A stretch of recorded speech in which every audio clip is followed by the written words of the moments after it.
Ele é apaixonado pela região norte, pelos rios e florestas. É reconhecido por defender direitos trabalhistas e esteve à frente mediando grandes greves, como a dos rodoviários e de industriários em várias empresas do Distrito Industrial de Manaus.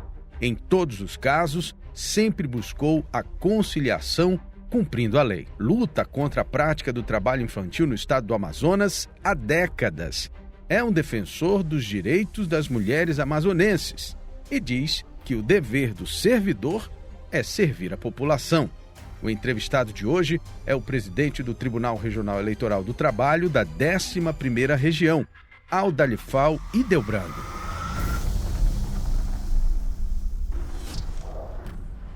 Esse modelo de trabalho que a gente conheceu no passado, é o que a gente vivia, ele vai se reinventando à medida que as tecnologias vão surgindo.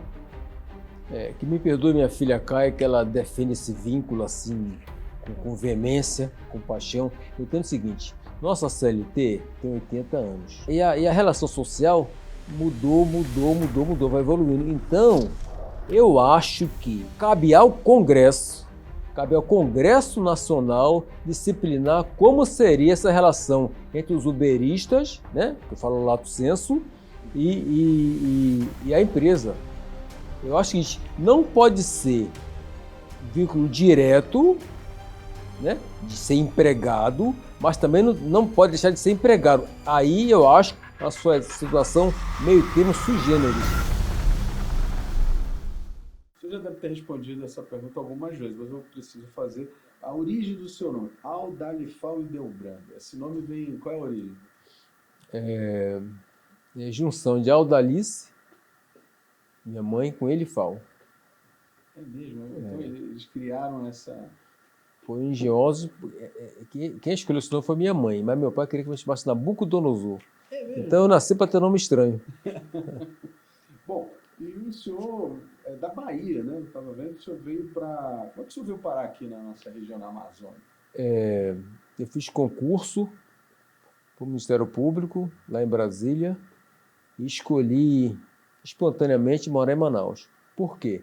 Porque quando eu era militar, tenente, eu servi em São Gabriel da Cachoeira.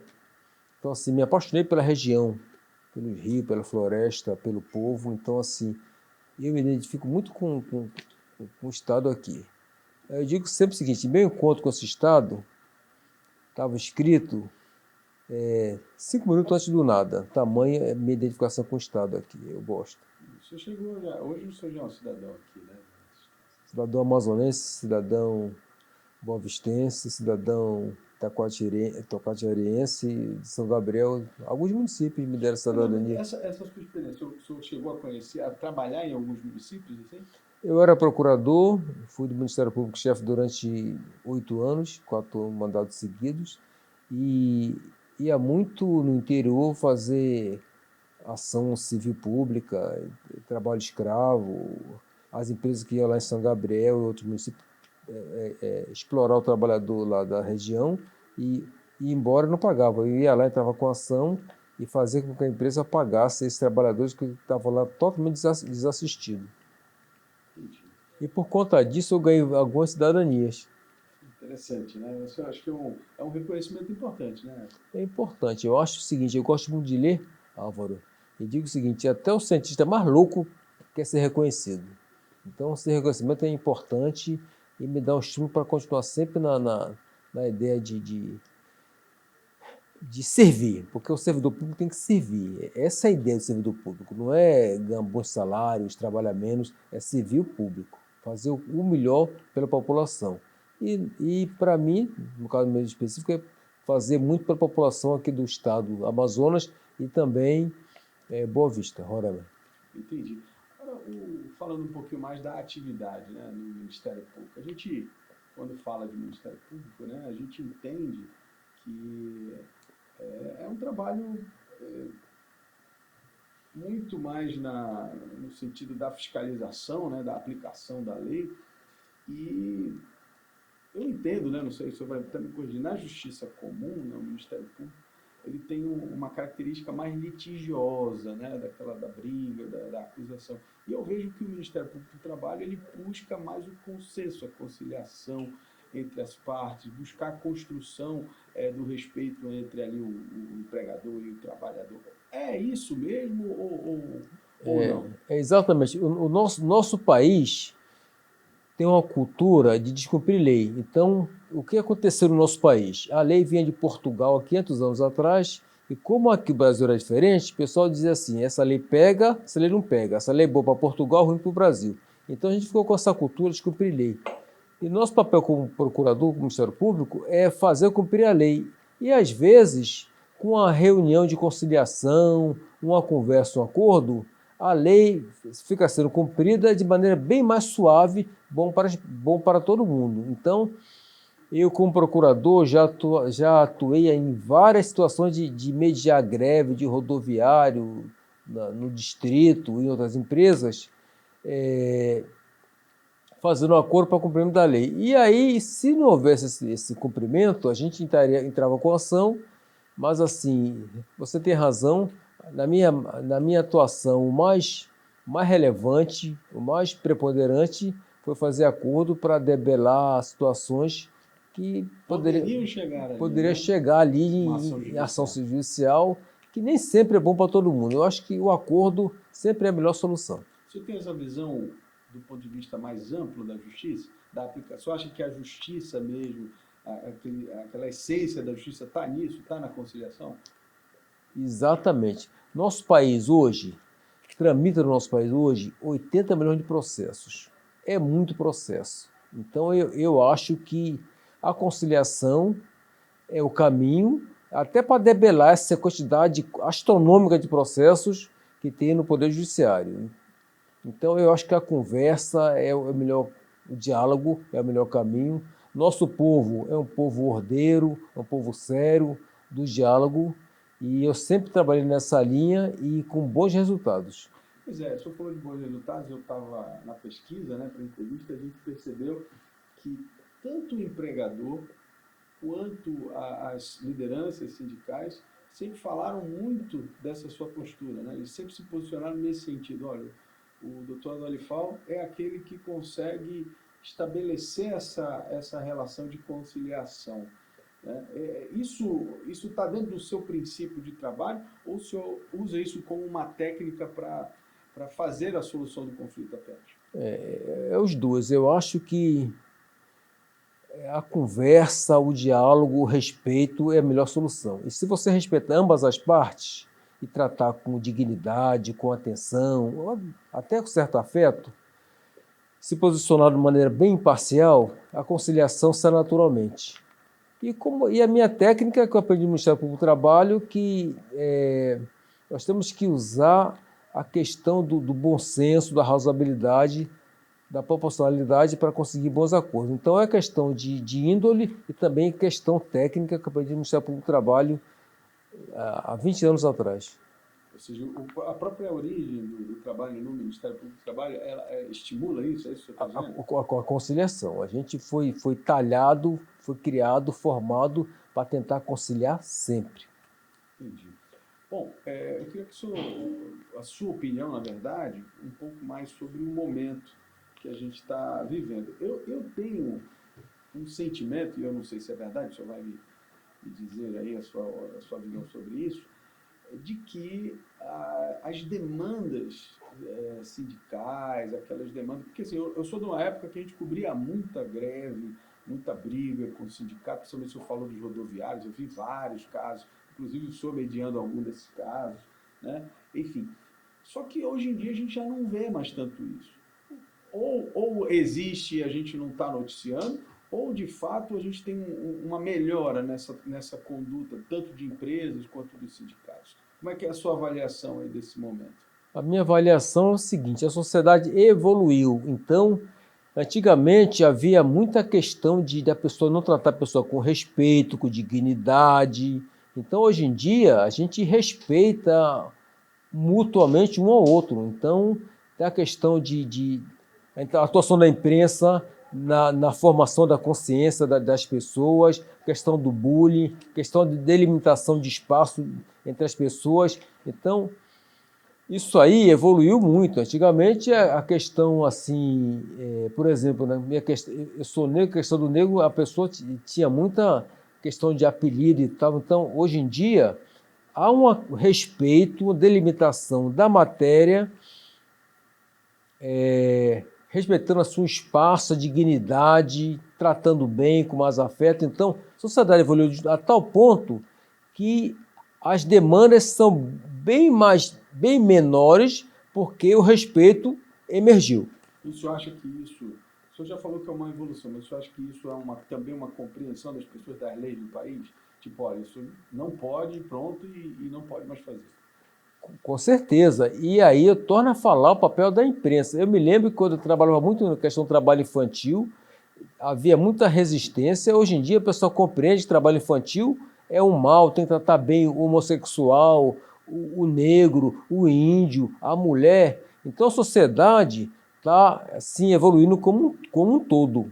Então isso aí é muito bom, essa questão, e isso tem evitado várias situações de conflito, de conflituosidade, de greve. Então assim, é a compreensão de que a diferença existe e tem que ser respeitada e compreendida e tolerada. Eu queria falar um pouco sobre a sua atuação na questão do trabalho infantil, né? A exploração do trabalho infantil.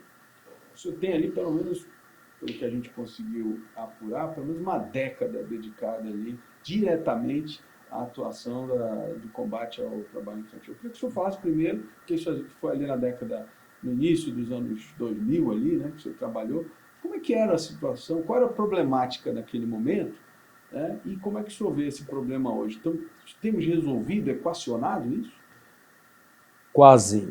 Eu tive a honra de ser presidente do Fórum do Trabalho Infantil, fui secretário durante alguns mandatos. Então, assim, essa matéria que eu navego bem, né? Conheço bem.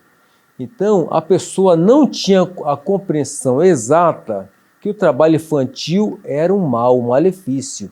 E tinha aqueles mitos que o trabalho é bom, ajuda a criança a desenvolver, é melhor trabalhar que roubar. Então, a gente vê hoje que a pessoa compreende que o trabalho infantil é um mal que rouba da criança a infância e não permite a ela competir de igual para igual no estudo e no trabalho. Então, se você trabalha como criança, você vai ser um aluno não razoável e vai comprometer o seu futuro. Então, a questão do trabalho infantil, hoje em dia, a sociedade compreendeu que é um mal, e nosso país, que está entre as 5 milhões de economia do mundo, tem condições de manter a criança na escola. Inclusive, eu sou a favor do estudo integral de manhã à tarde para a criança competir e ser um bom profissional. Certo. Mas no Amazonas, né? Amazonas em Roraima, que é a atuação aqui a sua área de atuação, quais eram os principais problemas e casos que o senhor conseguia identificar naquela época? O que acontecia assim, de errado nessa perspectiva? Era criança vendendo jornal no sinal, vendendo bala, a questão de exploração sexual. Eu tive a oportunidade de entrar com ação lá em Parintins, contra crianças que eram exploradas sexualmente. Essa ação logrou êxito lá com o doutor Aldemiro, grande juiz, e foi confirmada aqui no tribunal e no TST, de modo que esses exploradores eles foram obrigados a pagar essas meninas da exploração sexual indenização. Então foi uma ação pioneira, a primeira ação no Brasil nesse sentido. Então tinha questão, já falei da exploração sexual, de vender jornal, vender bala, trabalhar de noite, lá na questão da moda moderna também trabalhar ali fazendo um carreto aqui e ali. Então assim, era bem difundido, bem amplo a questão do trabalho infantil. Hoje, graças a Deus, a gente evoluiu bem e hoje em dia a pessoa até evita da esmola, porque a esmola ela favorece, ela estimula a pessoa a estar no trabalho infantil, está no sinal vendendo alguma coisa para ajudar a família. Então, é o adulto que tem que sustentar a criança, não ao contrário. A criança tem que estudar para competir de igual para igual. Eu vim de família muito pobre. Eu tenho certeza que se eu fosse trabalhar como naquele tempo, eu não chegaria onde eu cheguei. Então, o meu pai me estimulou, minha mãe estimulou a estudar, e aí eu tive que, né, graças ao estudo, graças a Deus, eu cheguei onde eu cheguei. Agora, se eu trabalhasse, eu estaria com o meu futuro totalmente comprometido. Pois é, eu queria falar um pouco sobre isso, sobre sucesso, né? Sobre êxito na caminhada. Eu sou procurador do trabalho, virou desembargador, agora preside o tribunal, né, da 11ª Região, e eu queria que o senhor falasse um pouco sobre essa trajetória em dois aspectos. O primeiro, nesse aspecto que o senhor falou, de como é possível chegar a isso, e o segundo aspecto, que é um aspecto mais social, se essas questões, o senhor falou agora há pouco sobre negros, raça, se isso de alguma forma teve afetou, ou se o senhor encontrou dificuldades no caminho em relação, por conta coisas relacionadas à cor, ou não, isso nunca teve uma relação com a caminhada que o senhor teve até aqui? Primeiro eu vou definir sucesso. Sucesso para mim não é dinheiro, não é posição, não é poder. Então eu vou usar uma frase da Michelle Obama que diz que sucesso é você servir. Se você for usar a Coca-Cola, sucesso é tocar o coração do outro. Então sucesso é isso, é você servir, ajudar. Você está aqui para servir. Até porque o Filho da humanidade, Jesus, serviu. Tanto é que ele lavou os pés do discípulo. Quanto à dificuldade de ser negro, pobre, realmente é bem difícil essa questão, ainda mais naquele tempo que havia muita questão de bullying, discriminação e tal, dificuldade. Hoje o ensino está mais universal, está mais completo. Então hoje é mais fácil uma criança negra e pobre lá não sei de onde chegar longe. Mas na minha situação foi mais difícil porque não encontrou dificuldade? Encontrei dificuldade, preconceito, apelido. Eu me lembro quando eu cheguei no colégio militar em Belo Horizonte, eu era sempre falando muito bom, a pessoa dizia assim, olha, o Aldalifal é o orgulho da raça. E quando eu fazia a faculdade, a pessoa dizia assim, eu era muito aluno, né? Fazia direito lá na UDF, a pessoa dizia assim, Aldalifal é um cheque em branco. Então eu acho que o estudo é o caminho, o estudo é o único caminho. Sem estudo a pessoa não vai chegar a lugar nenhum. A dificuldade existe por ser negro, pobre, mulher, homossexual, índio e tal, mas é possível sim. Vou dar um exemplo agora recentemente, uma menina lá de Itapiranga tirou 10 em redação. Então, se a pessoa realmente quiser se determinar, ela chega realmente no patamar que ela se objetivou. Então, o caminho único é o estudo. Bom, isso acha que, dentro dessa perspectiva, o Brasil evoluiu nesse sentido? Porque assim, a gente vê ainda muita discussão em torno do nós contra eles, do negro contra o branco, do pobre contra o rico. O que o senhor acha nessa visão mais abrangente de que você é capaz de fazer o seu próprio caminho, que é capaz de chegar lá, em relação a essas questões mais sociais que ainda são muito latentes no Brasil? Eu acho que a sociedade evoluiu muito. Antigamente, um homossexual ia para o colégio, ele era discriminado, era achincalhado. O negro, um monte de apelido, a mulher. Então, assim, hoje em dia, há muito mais tolerância, compreensão em relação às diferenças. E viva a diferença. O bom da sociedade é ser diferente. Uma das metas da minha administração como presidente é realmente você de inclusão, incluir o menos favorecido. Então, antigamente, vou dar um exemplo mais prático, antigamente o homem matava a mulher e era absolvido porque defendeu a honra. Hoje em dia já não é mais assim. Hoje em dia tem feminicídio, Lei Maria da Penha. Hoje em dia é tão boa hoje em dia a sociedade, na minha opinião, evoluiu tanto, que até se você tratar o cachorro mal, você pode ser preso. Então tem que tratar não só o ser humano bem, como os animais indefesos. Então a gente evoluiu muito. Logicamente que não é perfeito, não está no patamar 10, mas a relação que era antes e o que era hoje, nós estamos no patamar muito, muito, muito elevado, Álvaro. Certo. Eu queria entrar um pouquinho mais agora na parte trabalhista, que eu acho que é um aspecto importante para a gente tratar aqui, presidente, porque o Brasil viveu ali de 2017 para cá uma nova realidade. Tivemos uma reforma, era um projeto que começou ali com alteração em 7 itens, acabou virando uma alteração em mais de 100, né, itens, e isso mudou as relações de trabalho, e a gente está falando, o senhor está falando agora de evolução e tal, e eu queria a sua visão. O senhor acha que essas alterações que já estão em vigor aí há 5 anos, né, praticamente, no nosso país, elas foram alterações necessárias, para essa evolução natural do processo, ou essas alterações, elas de alguma forma colocaram em risco algum tipo de direito, vamos dizer assim, do trabalhador, que isso também é uma pauta que até hoje é discutida, né? Na minha opinião, a reforma de 2017 foi assodada. Então, para você fazer uma reforma com esse viés, com essa profundidade, com esse nível perfunctório, você teria que discutir com a sociedade, ser uma coisa paulatina e aí sim criar leis mais equilibradas. Então, eu achei que a reforma ela foi assodada, houve distorções. Por exemplo? Questão lá de gratuidade da justiça. Como é que um trabalhador que ganha um salário mínimo, no nosso país, 95% dos trabalhadores ganham até 3 salários mínimos. Como é que esse trabalhador vai pagar a justiça? Então não tem lógica. A questão da sucumbência, então isso teria que ser muito bem pensado.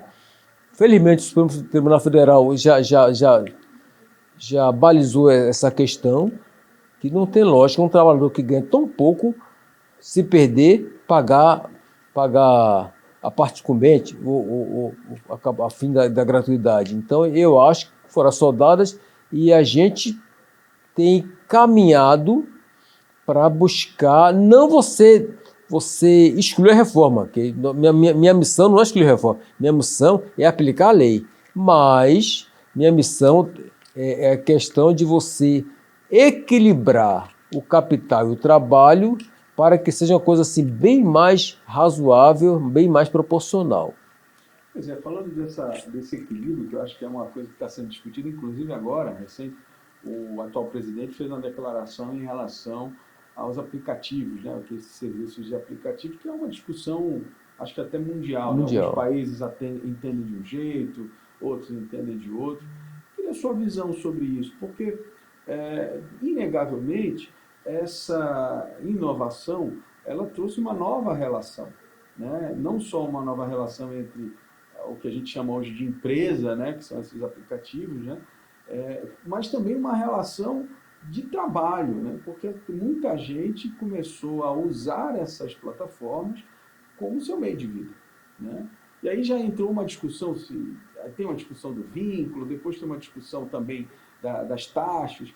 Eu queria a sua visão sobre isso, porque, querendo ou não, a gente tem que entender que esse modelo de trabalho que a gente conheceu no passado, que é o que a gente vivia, ele vai se reinventando à medida que as tecnologias vão surgindo, né? Que me perdoe minha filha Caia, que ela defende esse vínculo assim, com veemência, com paixão. Eu entendo o seguinte, nossa CLT tem 80 anos.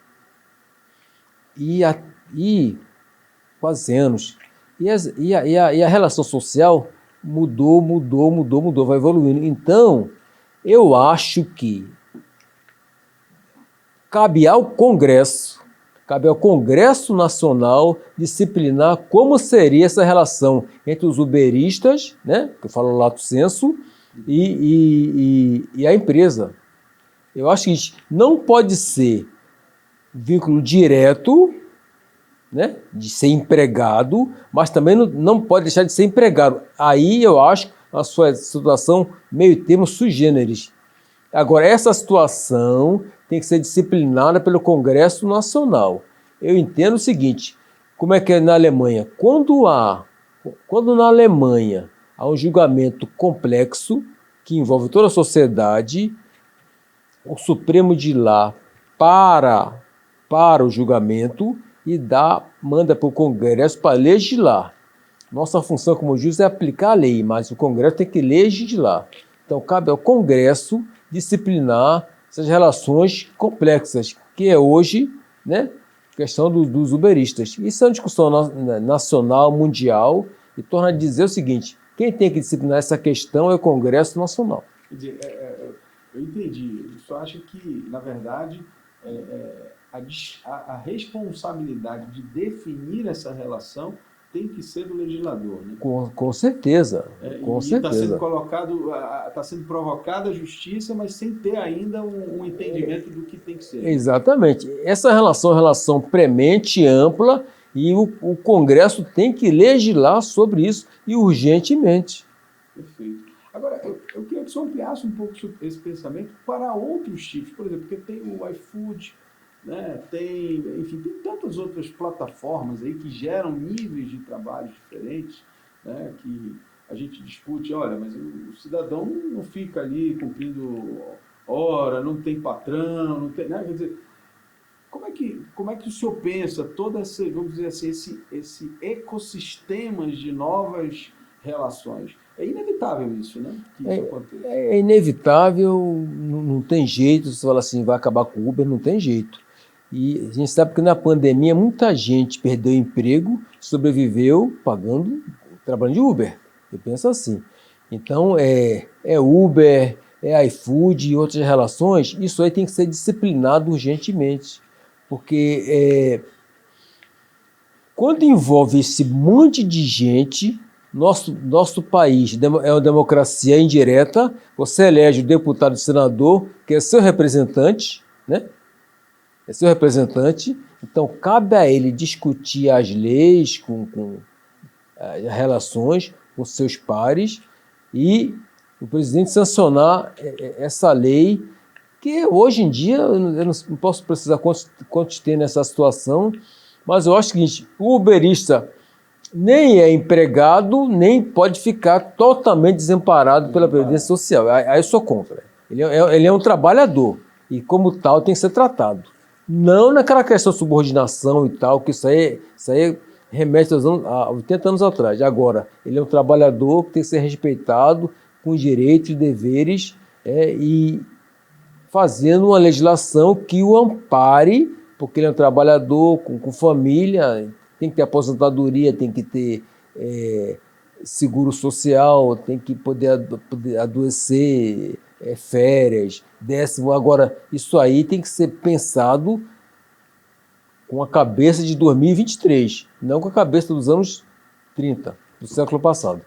Zé, eu queria que o senhor falasse também, já dentro dessa mesma perspectiva, a construção dessas relações, por exemplo, das relações de prestação de serviço. Aqui é uma outra discussão, né, que foi a criação das MEIs, e as empresas começaram a substituir contratos por MEI. Há quem defenda, há quem critique.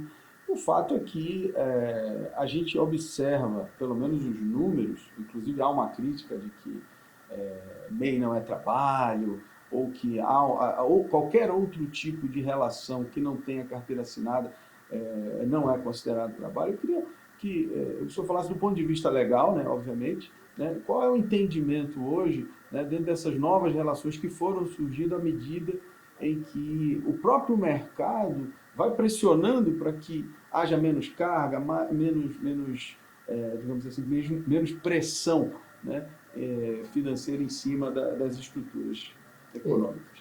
Na verdade, Álvaro, é engraçado, né? As relações sociais evoluem muito mais rápido que a lei. Então, aparece uma coisa, tem que legislar rapidamente. Então, assim, a lei está sempre depois das relações sociais. Eu acho que todo trabalhador, artigo da Constituição, primeiro, tem que ser tratado com dignidade. Seja MEI, seja autônomo, seja uberista, iFood. Esse é o princípio geral. E o segundo, que é tratar com dignidade, trabalhador? Vamos lá. O que é tratar com dignidade? É dar ao trabalhador condições para ele efetuar o trabalho. É o valor social do trabalho. Todo trabalho tem que ser tem que ser respeitado. Então, não pode voltar como era antigamente, no século XIX, que a pessoa ia para o trabalho, trabalhava lá 18 horas. E sábado recebeu a garrafa de cachaça para se embebedar. Então, tem que olhar o trabalhador como uma pessoa humana, então, como uma pessoa que tem que ser respeitada, dignificada. Então, independente do trabalho que ele faça, ele precisa ter o mínimo de garantia, o mínimo de patamar civilizatório para exercer o seu mistério. Então, ele tem direito a uma jornada de trabalho razoável, a ter um dia de folga, a ter seu 10º, a ter suas férias e a ter, sobretudo, condições de trabalhar um certo tempo e poder aposentar. E também, se houver algum problema de doença, de afastamento, ele receber da Previdência um valor para poder restabelecer sua saúde. Então, assim, tem que ter assim, um mínimo civilizatório para o trabalhador ser tratado com dignidade. Bom, queria que o senhor fizesse agora uma avaliação, né, diante desse cenário que a gente discutiu até aqui, quais são os rumos do direito do trabalho nos próximos anos. Porque a gente está falando de uma eterna, vamos dizer assim, de certa forma, um eterno choque, vamos falar, das relações de poder econômico, né, das empresas, etc., do mercado, né, e o trabalhador, que tem na Justiça do Trabalho esse pilar de olhar muito mais pelos direitos que ele tem ao exercer a sua função. Só que nesse processo a gente tem novos modelos de negócio que geram novas relações, que nem sempre são relações patrão e empregado. E nisso tudo a gente tem, como o senhor falou, né, a necessidade de construir novas legislações, mas ao mesmo tempo as demandas que vão chegando na justiça, muitas das vezes até sem a própria legislação ter sido criada ainda. Mas dentro disso tudo, como é que o senhor enxerga? O senhor acha que, por exemplo, nós vamos caminhar para uma flexibilização ainda maior das relações de trabalho, ou a gente já está chegando no nível de ter que voltar em algumas situações? Eu acho que a gente vai evoluir. Vamos pensar assim a questão do bancário, né? O bancário de há 30 anos atrás e hoje. Hoje em dia você vai em qualquer caixa eletrônica, shopping, você faz tudo. Você faz empréstimo, você paga a conta, faz não sei o quê. Então, quantos bancários perderam emprego? Então, aí você vai falar assim, mas tem que voltar com esse sistema antigamente? Ninguém quer. É muito mais prático. Se você fazer uma enquete e dizer assim, olha, você prefere os bancos como é que era antigamente, com bancária, aquela fila imensa, tal, ou hoje em dia que você vai na caixa eletrônica, faz empréstimo, faz conta, você faz tudo. A gente nem sai de casa. Nem sai de casa. Hoje em dia, no celular. Então, assim, as relações sociais estão mudando, o emprego está mudando, acabam os empregos e começam outros. Isso é natural, esse dinamismo social de terminar uma coisa, começar outra. Essa aí é a evolução. E a sociedade tem que entender esse processo e o legislador, né, dentro da possibilidade que é muito rápida essa evolução social, ele legislar dentro do possível para abarcar essas novas profissões. O pessoal fala que daqui a 30 anos você vai chegar numa loja, vai ter um robô para lhe vender. Né? Já estão fazendo agora Uber sem motorista. Então, vai evoluindo de uma tal maneira que eu não sei onde a gente vai parar. Agora, vai ter profissão que vai desaparecer e outras vão aparecer. E a gente tem que entender esse processo que é irreversível. Doutor, eu queria lhe agradecer a entrevista e, de antemão, parabenizar aí pela sua trajetória, né? Hoje o senhor está aí à frente, né, desse trabalho que a Justiça do Trabalho realiza, mas principalmente parte da sua história dedicada ali, por exemplo, ao combate à exploração, né, do trabalho infantil, num momento em que a gente quase não conhecia esse tema, né? Naquela época era algo muito novo, né? Não, totalmente novo. A pessoa, eu me lembro que uma vez um auditor fiscal entrou no ônibus, tinha uma criança vendendo bala e para parar de vender bala, ele foi quase linchado. O pessoal disse: deixa ele vender, deixa ele vender. Hoje em dia não há uma compreensão do malefício do trabalho infantil. Se eu fosse falar assim, quais as suas duas palavras de ordem na minha cabeça? É tolerância e inclusão. Respeitar diferenças. O bom da sociedade, do ser humano, que a gente evoluiu até aqui, é você respeitar diferenças. Uns gostam de uma coisa, outros gostam de outro, e saber o limite de um e o limite de outro. Então, isso é o que é bom, isso que nos faz plural, isso que nos faz interessante, isso que nos faz ser mais solidário. Então, é isso, é você respeitar o espaço do outro. Se você for olhar aquela palavra de respeito, a etimologia, respeitar é você olhar no retrovisor e ver o outro atrás. Digo nem atrás, do lado. Então, isso é respeito. Você entender essa diferença, essa tolerância e a compreensão que o nosso país é plural, nosso mundo é plural. E viva a diferença. Muito obrigado.